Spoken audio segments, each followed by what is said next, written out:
Hello and welcome to the West Sport Show. My name's Jackson Barrett from the West Australian, and on the eve of the Perth Scorchers' first final against the Sydney Sixers, we have a very special guest, star opener Finn Allen. Finn, thanks for joining us, mate. Cheers for having me on. We're sitting at the bottom of an empty Optus Stadium, a little over 24 hours' time, and it'll be packed again. You looking forward to it?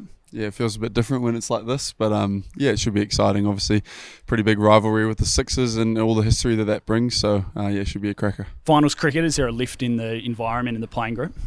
I think with our group, we've got a bunch of level heads, and I think, to us it's probably just another game of cricket. Obviously there's a bit more on it this time, but yeah, probably try and treat it just like another game. Not get up for the spectacle too much. You said that you watched the Sixers last night. What did you make of them and the sort of test that they might offer? Yeah, obviously they've got Smudge and Starkey back in. They've got, a hell of a side. They bat all the way down to Mitch at 11. So, yeah, I'm sure it'll be a competitive game. And as I said, with the history that the Sixers bring, I'm sure the contest will be pretty good. You've got the Mitch Stark matchup. He's had a pretty handy summer. What do you put in place to go about facing him? Is it anything different for you, or are you pretty focused on what you're doing rather than the bowler? Yeah, I think you play the ball rather than the man, especially when you come up against someone like him in the form that he's in. I think if you get too caught up in what he's doing or who he is, and you sort of get too carried away with all that stuff. So, yeah, me and Bice will be up for the challenge for sure, but yeah, we'll be treating it just like any other game. Your last couple of matches, you scored 100 against the Renegades, and then you came home and essentially the match-winning factor in the batting innings against the Stars in the last game. Where do you see your own game at, and how important for a player like you opening the batting and in that sort of role that you play, how big is momentum and what sort of a factor is that? Yeah, massive. I think momentum and confidence is huge in T20 cricket. Preparation's a big part of it. Preparing well gives you a lot of confidence, but I guess coming off scores is the number one way that we get confidence. And I guess, yeah, momentum into a big game is always a good thing. And I think for me, it's just sticking to my same processes, watching the ball and trying to hit it as hard as I can. Yeah, 100 against the Renegades. Did you feel like that was, you're obviously in the second year of a 2-year deal, do you feel like it was the product of a bit of patience, a bit of time, getting used to the competition, or was it like a matter of time before you came off like that? Because your role's kind of volatile, right? Yeah, I think probably since last year, lots happened. Had a lot of cricket in between and then a lot of downtime before this tournament to, I guess, reevaluate my game plan out here and take learnings from last year and, I guess, put that into practice. Again, I think my preparation from this year to last year has changed a little bit. A lot more clarity around that, a lot more clarity around my game plan of how I want to play out here and, I guess, on Australian wickets. And then, yeah, I guess somewhat of taking a bit of responsibility at the top and wanting to get the job done myself. We kind of spoke about that in an interview we did pre-season, and you hinted that you might have almost put too much focus on the conditions, particularly here at Optus Stadium. Now that you kind of look back on the first part of this season, do you feel like you're in a better space around how you're approaching preparing for wickets like this? Yeah, 100%. I think, as I said, I focus more on my game, my prep for the game, and I guess what I'm doing more so than what conditions or the other bowlers are doing, and I think that's held me in good stead. Again, I feel like the prep's massive for me. I guess having control over that and I guess knowing what my prep is every game, sticking consistent with that helps, I guess, with results and also just focusing on, I guess, preparation. I can't control the outcome of how a game goes, so I guess it puts you at ease a little bit more when you don't succeed to then be fresh for the next game. I think it might have been before last season, you almost compared your swing, and you spoke about grooving your swing, and almost in a sense a little bit like a golfer. Do you feel like that's in a good place at the moment? And how do you kind of know when that's where you want it to be? Yeah, my golf swing is going great at the moment. What about your cricket swing? Yeah, I think, again, it's just the prep thing. I keep talking about it, but it's just massive for me. If I'm confident and I guess I know that I've put the work in before a game, then I don't need to think about my swing. It just comes with it. I guess the technical changes I've made over the last year or so, small but important, I guess, and being really still at the crease has helped me a lot this summer, especially playing out at Optus when it does react a little bit more than other surfaces. Talk to us about your opening partner and the relationship that you've built on field and off field. I mean, Mitch is clearly like a bit of a cultural leader in the group, and he's been here for a long time. How important is he off the field for the group, and what sort of confidence does it give you to be in a partnership where, more often than not, one of you is going to come off? Yeah, I think, he brings a real calming influence to the group, and I guess knowing that we've got him probably puts a lot of the boys at ease, and I guess for me, I know when he's going, there's the pressure off me to, I guess, not have to score at a particular rate, and then it helps me get into my innings, and I think it showed last game. He smoked Siddle through the covers for 4 first ball, and you just sort of breathe a sigh of relief knowing that he's there, and even when he doesn't come off, he still leaves impetus on the field, and his energy is outstanding. He's good fun to go out there with. There's always a good bit of bant on and off the field, and he's a great man. Regardless of who it is, like you had a whole series of different opening partners last year. Just being in a settled opening partnership, is that important as well? Yeah, for sure. I think when you know you're going to play every game with someone, or hopefully going well, you play every game with someone, and you get in routines. You get to know each other pretty well. What makes each other tick? I guess if you're on different partners every couple of games, you probably don't get to learn as much about the other person. And once you've got that partnership, knowing each other's games really well, what you can do to help them and help each other, it's really important. Before we continue, a quick word from our friends at Automasters. Seeing is believing with Automasters AutoCam. The future of vehicle service and repair is here. Cutting-edge technology brings the service experience to the palm of your hand. Real-time video with a real-time report on your car sent direct to you from your Automasters technician. You'll see any problem firsthand, along with a detailed explanation and recommendation from your service advisor. How good. Switch to Automasters AutoCam, call 1300 Automasters. We touched on the deck before and how you prepare for it, but it's been not a typical Optus Stadium wicket in a pace and bounce sense. It's been a little bit variable at different times, and blokes have kind of struggled to get onto it. Do you have any idea on what you're expecting in the 2 finals that you'll play here? I imagine it'll be pretty similar to what we've played on so far. I think for us it's adjusting our expectations for a total if we bat first. I think that can be the hardest part out here. Thankfully we won the toss last game. We got a better look at it. But yeah, I think for us it's probably understanding what a good score is prior to going out to bat, and then you can almost aim higher than that if you set the game up well. And I think that's something that we had a really strong game plan of last year, is doing the first 10 really well and reaping the rewards in the last 10. I think potentially we've gone away from that a little bit this year with so much firepower. We've probably looked to launch a little bit earlier than normal, and I think that's something we probably did well last game, is we just took our medicine, took what was on offer, and then rotated the strike when it wasn't. And someone like Hard's coming out there and playing that innings, he just made it look like he was really clear on how he wanted to go about his innings, which was good to see. And I think for our boys, it's just good to know that we can do that going into the finals. I want to ask about a couple of young boys that I think you've probably taken under your wing a little bit. To start with Cooper Connolly. It hasn't gone his way the last couple of times out with the bat, but the bowling and the idea of being that multifaceted cricketer that can impact the games in 3 phases with the bat, the ball and in the field. I mean, he's now your leading wicket taker. Like, he just seems to have this constant impact on the game. Is that how it feels out there? Yeah, I think, he's an incredible player, and I keep reiterating to him, it was only 2-3 weeks ago where he was smacking everyone around in Brisbane and the likes. So I think it's probably difficult for him. It's probably the first time he hasn't blown everyone away with the bat every game. So I think he's learning, which is really good for him. And he's a strong head. He's obviously, as you said, still making impact with the ball, which is crucial for us. And I have no doubt that he'll come right for tomorrow.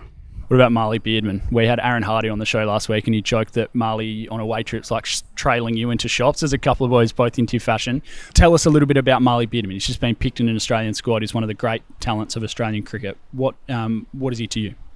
I don't have much to offer him on the bowling front, so I help him out with his style a little bit, but we've got a long way to go there. Is he getting there? Yeah, we've got a long way to go, but he's slowly getting there.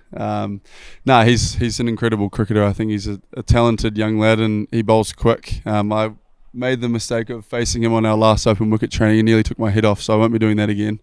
But yeah, I just think he's shown, how much he's learnt throughout the tournament. I think it's great for us to have the opportunity to keep playing him consistently in a lot of games, and he's learnt. He's gone from strength to strength throughout the tournament, and he's become a bowler we've relied on in the surge as well, it's great for him to be able to do that in his learning. You got a World Cup coming up after this, and another big assignment. You must be looking forward to that opportunity to represent New Zealand again.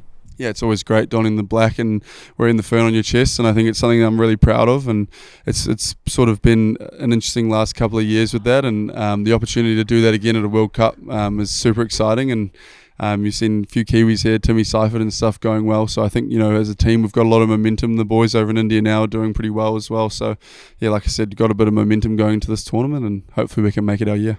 Hey, you've played some really good cricket in the last couple of weeks, and it looks like you're having a lot of fun. Are you keen to come back and be a Scorcher again? I love it here. Perth as a whole it's a beautiful part of the world, and I certainly love my time here, and I would love to come back. So we'll see what next year looks like. Thanks, mate. Go well. We'll let you get ready for tomorrow night. Enjoy it, and best of luck. Cheers, mate. Thank you. Before we do a bit more of a preview of the Sixers game, for over a century, Sydney Kidman stood for cattle, courage, and country. A man who built his life on the strength of the land and the people who worked it. Today, Kidman carries that legacy forward with boots and clothing designed for resilience and authenticity. Each Kidman piece reflects the rugged elegance of the Australian landscape, made to be lived in. Their boots are crafted from premium cow yearling leather with Goodyear welt construction and a trampoline core insole for all-day comfort and endurance. It's just a better boot. Explore the collection today at kidman.com. To have a closer look at Tuesday's game, I'm joined on the show by Glenn Quartermain, the West Senior Sports Writer. Q, it feels a bit funny me introducing you to the show. I feel like it's your show. But the other way around, Jack. Welcome. Anyway, thanks for joining us. You're fresh off Ashton Turner's pre-match presser. What did you glean from it? Sounds of it, there's not going to be much change. I think he intimated that having a couple of all-rounders in the squad or in the side means they do have that luxury. So I'd be thinking the leg spinner plays in this qualifier. So Luke Holt just won over last week, but I think the factor there is that he can bat and he can field, and then he does offer them flexibility with the ball. So really it means that you're filling those extra overs with Holt, Connolly, who will open the bowling, you would expect, or has been of late, and then Turner himself, and also Aaron Hardy. So they obviously like the flexibility there, and I mean they're batting to 7, right? And it's a loaded lineup, so they obviously don't feel like they're itching for that extra batter at number 8. You asked Turner about Steve Smith, so the Ashes hero turned Scorchers villain lands in Perth tonight. What did he have to say about how do you get Steve Smith out? Well, it's a great question. I don't think anyone has that answer, no, Jacko. England didn't. But I think the key here is it's a little bit of a different dimension so that you've got the deep square boundary. So I did ask him about that. He said that will definitely come into calculations. I think with Steve Smith, and as he said, you've just got to bowl to the right areas and set your field accordingly. But I think there's also a bit of hope attached to it. I mean, he's in such good form. He is so experienced. He plays this game so well, this format so well. You just got to hope he puts one up the chimney or just makes an early mistake or is a run out or something along those lines. But I do think he does get a lot of his runs square of the wicket. And so I do think the deep boundaries here will come into play for him. The other thing kind of looming over this game now is that it's going to be bloody hot. Yes. So it's 39 degrees forecast for Tuesday. I think according to Bomb, it's still going to be about 37 when the first ball's bowled.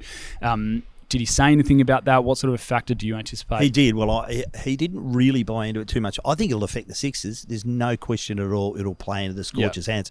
As far as Ashton said, well, we play cricket. It's a summer sport. We spend 4 days in the field in this sort of heat. So it's not something they will give any time to. They won't waste any energy on it, as you would imagine they wouldn't. I don't think there's any question it will suit the Scorchers more than it will suit the Sixers. The other news of the day, Mahli Beardman named in the 17-man Australia squad for the what are effectively warm-up or lead-in matches to the T20 World Cup in Lahore.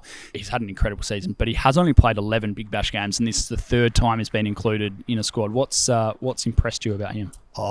Just his ability to hit the right length and keep at it. He's quick. What impresses me about him, and we know that Dennis Lilly has had a little bit of a coaching. You see a striking similarity, don't you? Well, certainly in the run-up.